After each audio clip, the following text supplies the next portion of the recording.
We are live. Good evening and happy Wednesday, folks. Tiffany Ingram here with eXp Realty, and we're back to educate you on the home inspection process.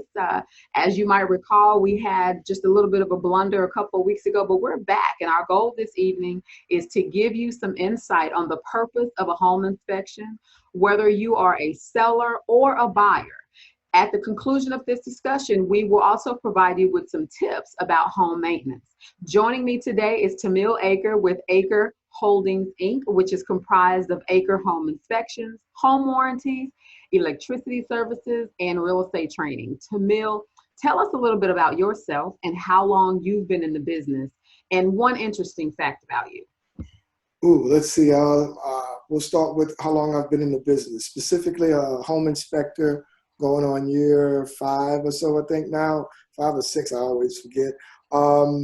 I've been in the industry, though, a little bit longer because I started off, just kind of flipping and whatnot. But probably an interesting fact is, most people probably don't know, I used to be a high school band director. So some fun times there for sure. Broke, but fun. Absolutely. Sounds like fun. Great. Well, thank you so much for participating this evening. And so let's go ahead and jump right into it. So home inspection basics, at the very basic level, what is a home inspection and what should it include? So a very basic home inspection is going to include what I call the big 5, right? It's going to include an assessment of the roof, the foundation, the electrical, the air conditioning system, and the plumbing. So at the very least, those are the 5 things that will always get evaluated during the home inspection process.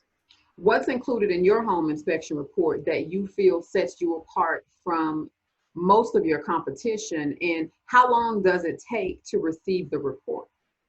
So let's start with receiving the report. All of my reports are done the same day because I know time is money. Realtors need to get that information in hand so they can go and negotiate.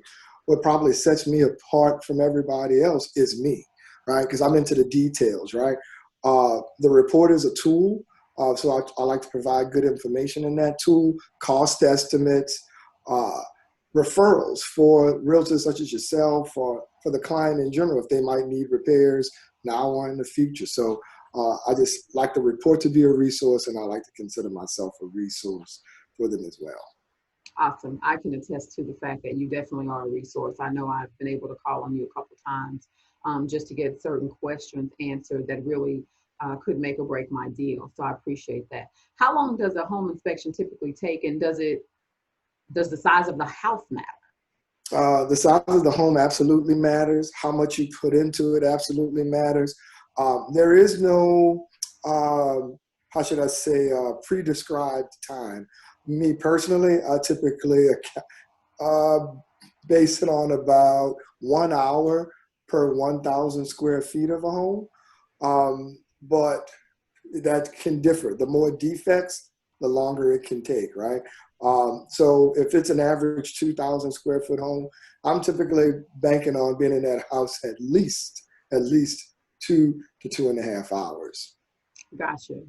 So I know oftentimes, home inspections can be scary to buyers and sometimes to sellers.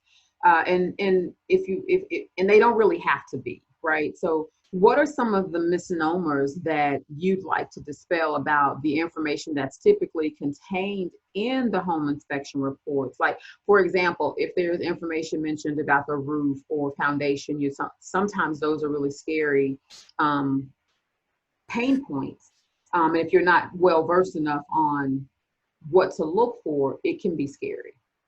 Yeah, absolutely. So I think let's talk about roofing. Just because there's a defect on the roof, it doesn't mean the entire roof needs to be replaced, right? And all of a sudden that sun just came a beaming in this window. So that's one thing. The other thing is probably just because somebody sees a crack in a foundation somewhere, but they're automatically thinking, oh, the whole foundation is bad. And that's not the case. There are a lot of things that go into that to determine if the foundation is bad, but that's probably 2 of the biggest misnomers that I typically see on a day-to-day. And even speaking to the foundation issue, sometimes there can be a crack in the wall that doesn't have anything to do with anything more than just settling. Yeah, absolutely. Every house in Texas is going to settle. It's just a part of the process. Mother Nature always wins, is what I like to say. And drywall, at the end of the day, is just paper. It doesn't take much to tear a sheet of paper, right? So, yeah, absolutely. I just think we have to be careful in how we communicate that to the buyer, right? And the more home inspections you do, the more educated you are. So those, just having the experience helps for sure. Absolutely, I agree. I know in some instances, buyers will take the recommendation of the inspector and let it outweigh that of the licensed professional. So, what advice would you give to the buyer who has a difficult time understanding the role between the two? Uh, so, this is what I always tell my clients. Hey, the realtor is, they have their job, I have mine, right? Uh, it's a delicate and fine line of marrying those two skill sets, right? But I think sometimes when you bring in the right third party opinions outside of that, because I tell folks, I don't make the news, I just report it. So what does that mean? If I see evidence of something that looks like it could be foundation problems, then it's always good to bring in that third party that's the specialist, right? You have people that are doctors. They might say, we think this is what it is, but they're going to refer you to a specialist in that area to make that final determination. It's no different for a house. I agree. Absolutely. That was a great answer to that question.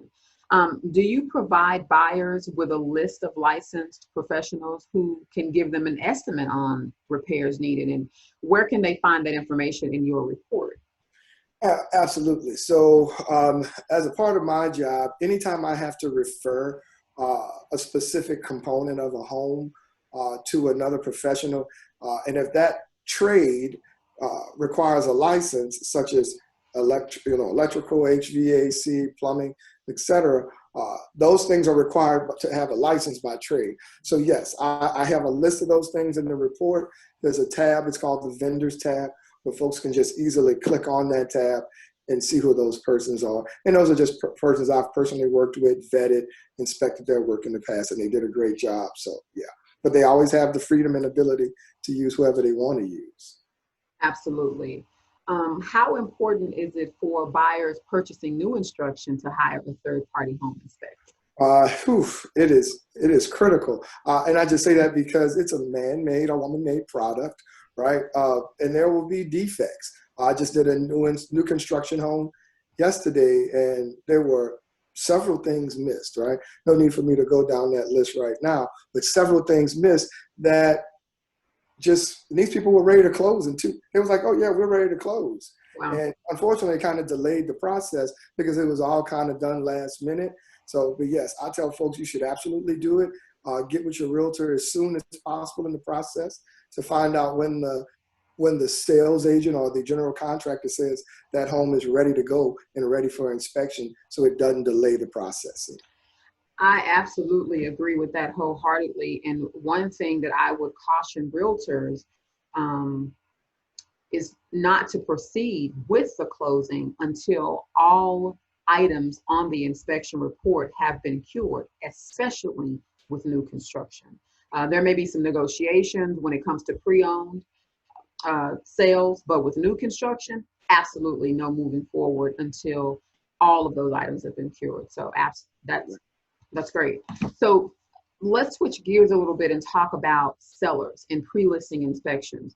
Mm-hmm. As we prepare our sellers' homes for the market, we always recommend a pre-listing inspection.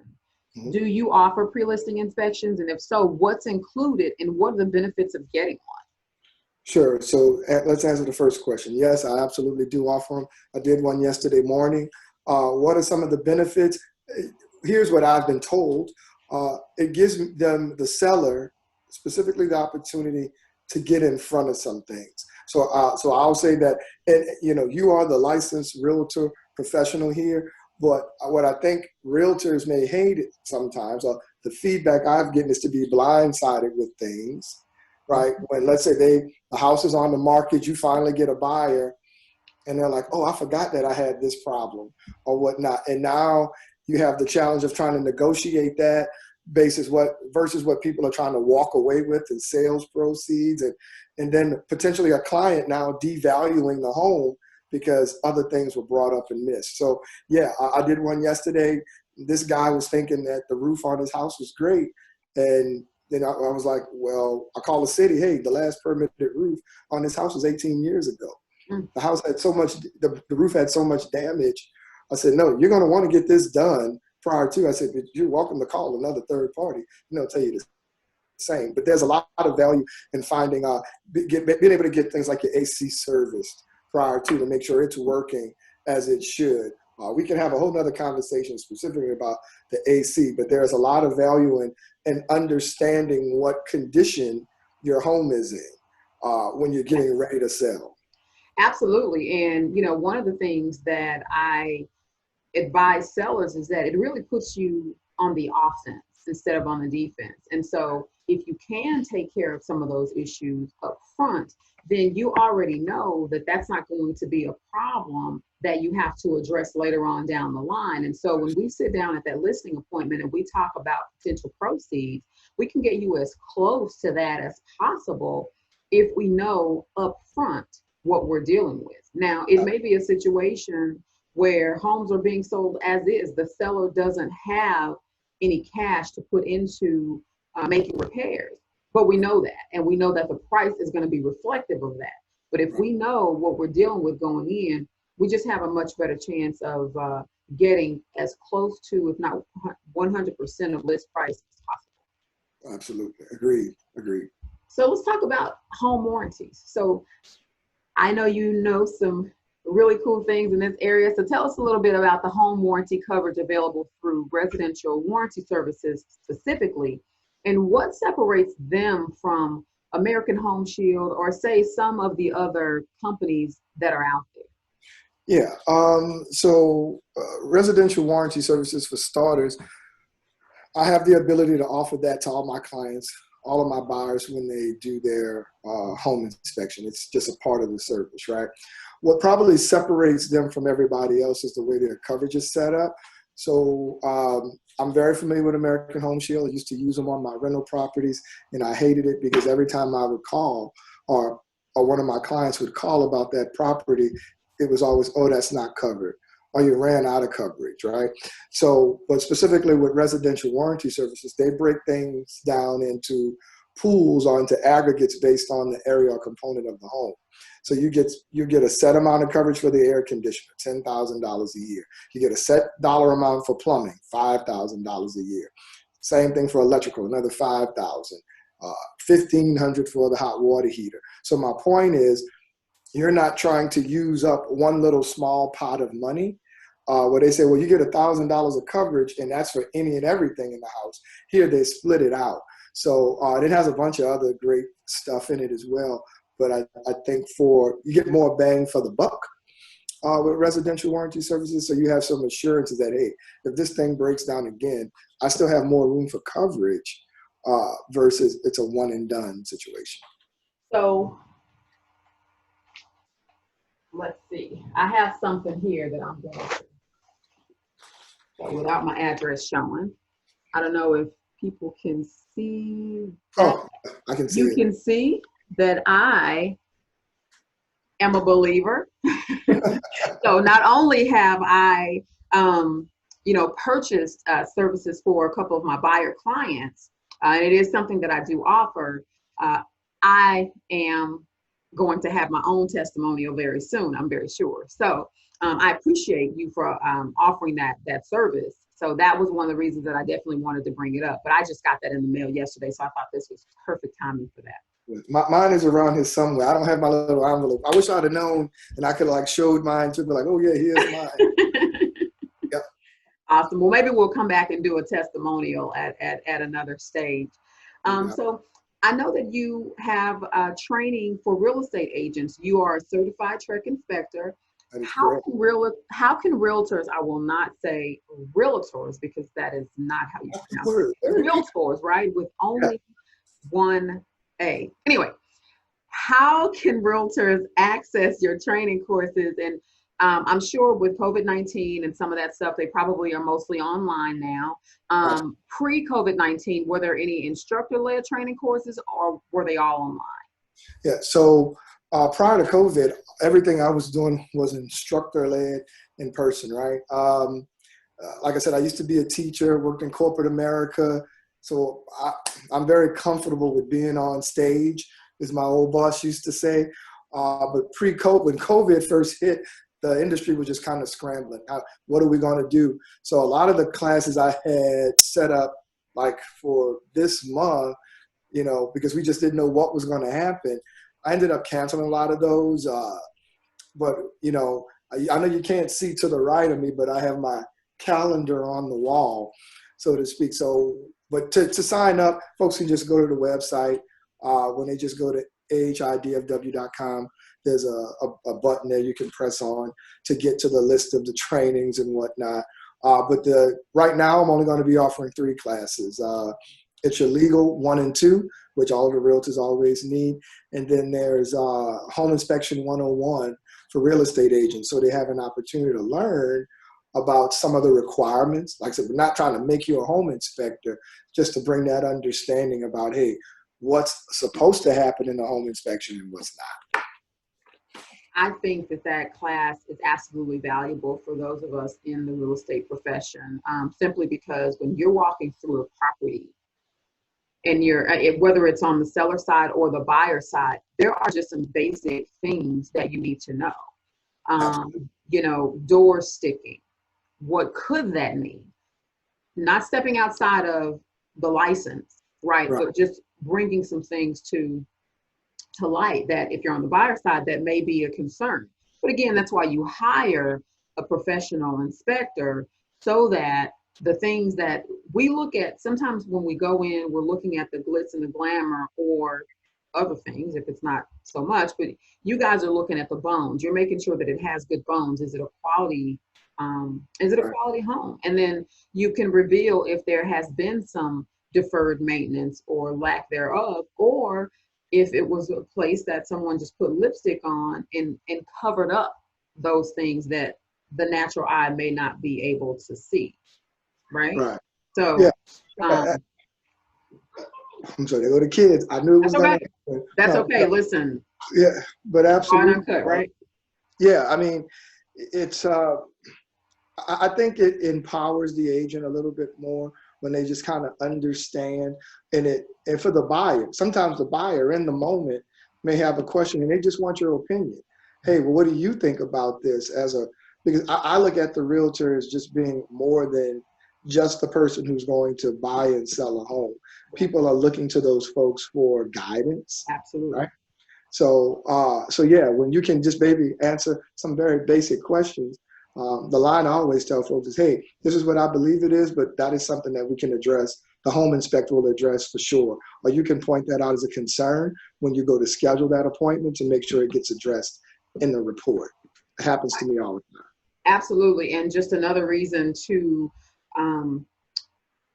speak to the importance of having a home inspection for your protection. You always want to get one. It's worth whatever the dollar amount is, and you get what you pay for. So on the buyer side, I never, a person knows their budget and they know what they can afford. But like I said, you get what you pay for. And so you'll want to make sure that, we want to make sure that it's reasonably priced, but at the same time, we don't want it to be so cheap that that's the level of service that you receive, right? Absolutely. So as with anything. So let me ask you, is there any additional information that you would like to leave with our listening audience that we haven't covered yet? And then I would say probably one of the things that gets overlooked, specifically here in the state of Texas, is termite inspections. It's at least in my opinion, right? They're reasonable. I only charge $75. most of the guys that I know of, they charge about the same. So it's just, to me, it's a very small price to pay. There go the kids knocking on that door again. And I told you it was going to happen. But, it's a small price to pay to find out if there's any activity happening at a home, because that can be thousands of dollars, right? Yeah. So yeah, to me, that one of the things that people just, oh, we're not going to worry about that, or we're not going to do it. But if they find out later on that they have an issue, it can cost you a lot of money. That's something you definitely want to be able to negotiate with during the option period. Absolutely. I mean, and I think for $75, you just can't really, you wouldn't want to decline Right. to save potentially thousands of dollars later. So better to be on the safe side than to be on the other side of that. Absolutely. Better to be safe than sorry. Absolutely.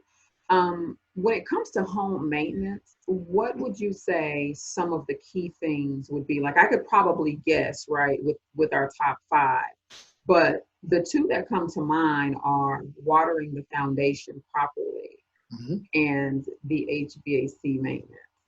Absolutely. So I'll say 2 things in conjunction with that.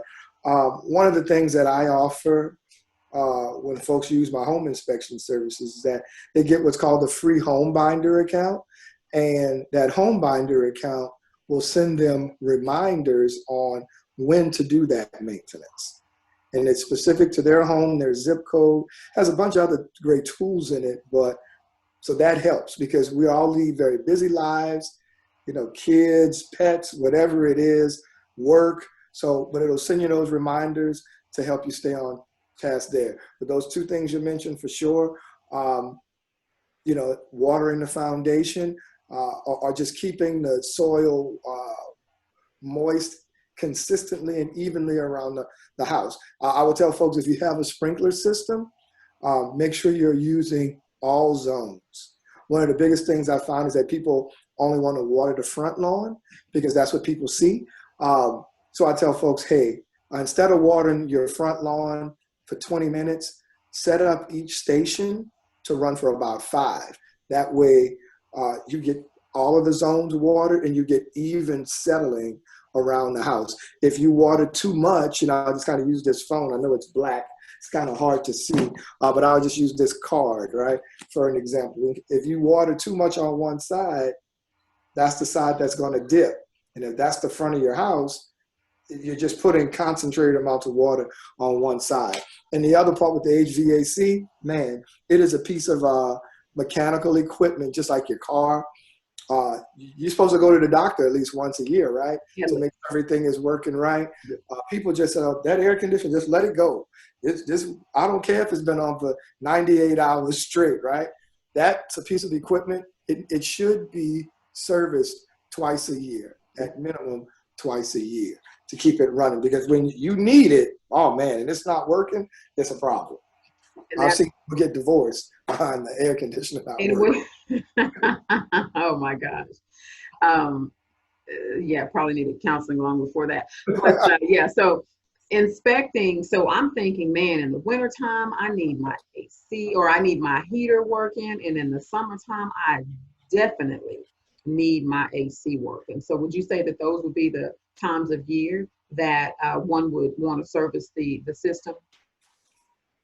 Absolutely. So what my suggestion is, and what I typically see as a standard, if folks are investing in any type of servicing, it's best to do it right before the heating season. So that's typically around, let's say, October, maybe here. And then as pertains to the AC, early spring is also a good time to do that. That way, you can make sure the system is running at optimum performance. So that way you don't have any issues. Awesome. Well, I really appreciate it. That really does about sum it up. Tamil Aker with Aker Holdings. Tamil, thank you so much for taking out the time of your busy schedule to share a wealth of knowledge with our listeners. I hope that this was valuable to everyone, just as valuable to everyone as it was to me. Stay tuned for next week's topic. Before we leave, Tamil, how can people reach you and contact you for that home inspection? Yeah, just they can either go online to just ahidfw.com. That's short for Acre Home Inspections Dallas Fort Worth. So ahidfw.com, or they can give me a call at 972-590-8719. And you can see it back there in the video, folks. Well, Tamil, again, I want to thank you. Everyone be wise, be safe, and have a good evening. All right. Thanks, Steph. Have a good one. Take care.